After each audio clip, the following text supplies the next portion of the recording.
At nung tanungin ko nga siya kung ano yung nangyari doon sa bata, ang una niyang sinabi sa akin, nasunog niya yung bata na yan. Ang ginawa pala ng ospital dahil sa talagang malala yung kondisyon ng bata na obliga silang tanggalin yung mga balat ng bata na nasunog.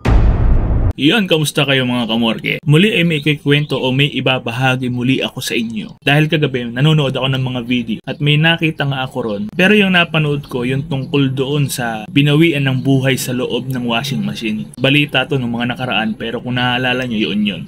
Pero yung ikikwento ko po sa inyo na to, tungkol din naman sa bata. Pero ang naging kaso naman niya ay nasunog kaya binawian ng buhay. Nung ma-encounter namin yung ganyang klase ng pasyente namin, bago-bago pa lang akong gumagawa o nagbabalsamo nun, siguro mga 2 taon pa lang. Ikwento ko sa inyo yung naging senaryo bago ko siya makita o bago ko siya balsamuhin. Nagbabalsamo ako nun sa punerarya. Bali, tanda ko pa yung pagkakataon na yun dahil nagbabalsamo ako nun ng may edad na. At yung balat nga nung binabalsamo ko na yun ay sobrang dry na. Kaya nung dumating yung bata na yun na pasyente ko, tanda ko ngayon yung pagkakataon na yun. E di eto na, kasalukuyan kong ang ginagawa yung pasyente kong may edad na. Dumating ngayon yung kinuha nilang bata sa ospital. Pagdating dun sa punerarya, ipinasok na sa morgue at nung sumilip ako sa labas, sobrang dami talagang tao. Karaniwan naman po yung kapag bata ang pasyente natin, talagang maraming kasamang kamag-anak o pamilya. Pero makikita mo kasi dun sa itsura ng mga kamag-anak o ng mga taong nandun na talagang, alam mo yun, iba agad yung pakiramdam ko sa reaksyon ng mga mukha nila. Kumbaga, parang iba talaga yung nangyari na hindi lang sa sakit ang naging dahilan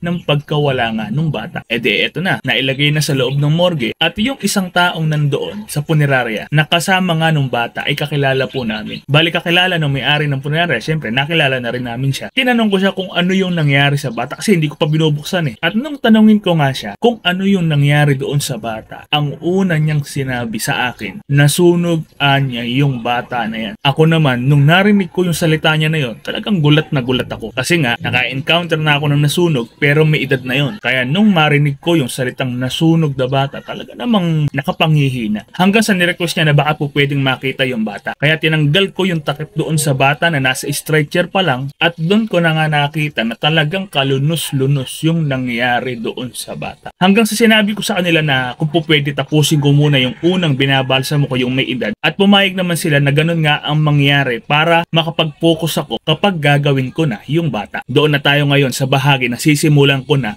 yung pagbabalsamo sa bata. E di tinanggal ko na yung mga kumot o yung mga tela na nakabalot nun sa bata at yung unang-una ko nakita, yung parting ulo na to, halos walang naging diferensya o walang naging damage. Doon pala, kumbaga nakahinga ako ng maluwag kasi nga sa magiging ayos na mukha ng bata, talagang maiaayos natin siya ng todo. Ang problema, yung buong katawan ng bata ay sunog. Noong unang kita ko sa katawan ng bata, napansin ko na parang iba yung texture o yung itsura nung pinakabalat niya. Yung pala, nung sinubukan kong iangat, yung pala ay mga gasa. Kasi nga, kumulay na doon sa gasa, hindi na siya kulay puti. Kaya talagang hindi mo agad makikita na gasa pala yun. Di eto na, tinanggal ko lahat yung mga gasa na yun. Talagang buong katawan may gasa. Ang ginawa pala ng ospital, dahil sa talagang malala yung kondisyon ng bata, na obliga silang tanggalin yung mga balat ng bata na nasunog. Kaya nung natanggal ko yung gasa, halos walang natirang balat sa buong katawan ng bata. Isipin nyo na lang mga kamorge, kung gaano kahirap tingnan yung ganong pagkakataon, yung ganong sitwasyon, di ba? Napipicture mo lang sa isip mo, nakakaawa na talaga eh. Pero bago ko sa inyo ipaliwanag kung papaano ang ginawa naming proseso na pagsasaayos dun sa bata, ikikwento ko muna sa inyo kung papaanong nasunog. Kasi ikinuwento din naman sa akin nung kakilala nga po namin na yun. Kaya nagkaroon kami ng idea kung papaano yung nangyari. Ito palang bata ay naglalaro sa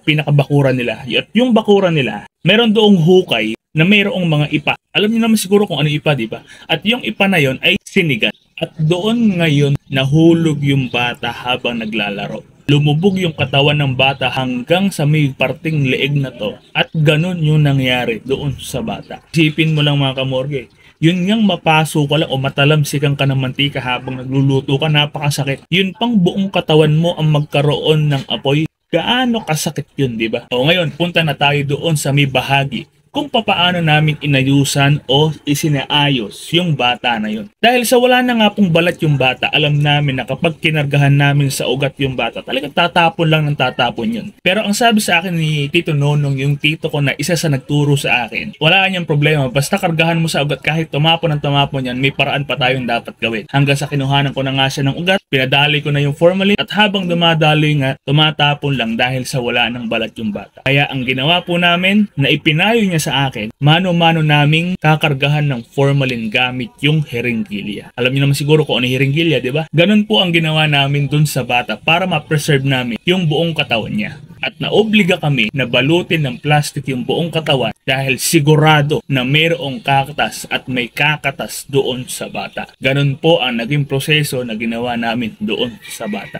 O baka itanong ninyo, kung nasaan yung magulang ng bata, uunahan ko kayo, hindi ninyo pwedeng sisihin yung magulang ng bata. Bakit? Alam naman natin na ang tatay palagi nasa trabaho yan. Yung nanay naman, hindi lang basta anak ang kailangan niyang tutukan. Mayroon pa siyang mga gawaing bahay na kailangang gampanan sa araw-araw. Alam mo yan mga kamorge, di ba? Kung nanay ka o mami ka na nanonood sa akin, alam mo gaano kahirap ang maging nanay. Kaya hindi natin siya pwedeng masisi. Siguro, niloob na lang ng Diyos na hanggang doon na lang yung buhay ng bata. Sa mga bago kong manonood, baka naman pwede nyo i-comment kung taga saan kayo. Hindi ko kasi alam kung mga taga saan yung mga nanonood sa akin. Baka mga kapitbahay ko lang nanonood sa akin.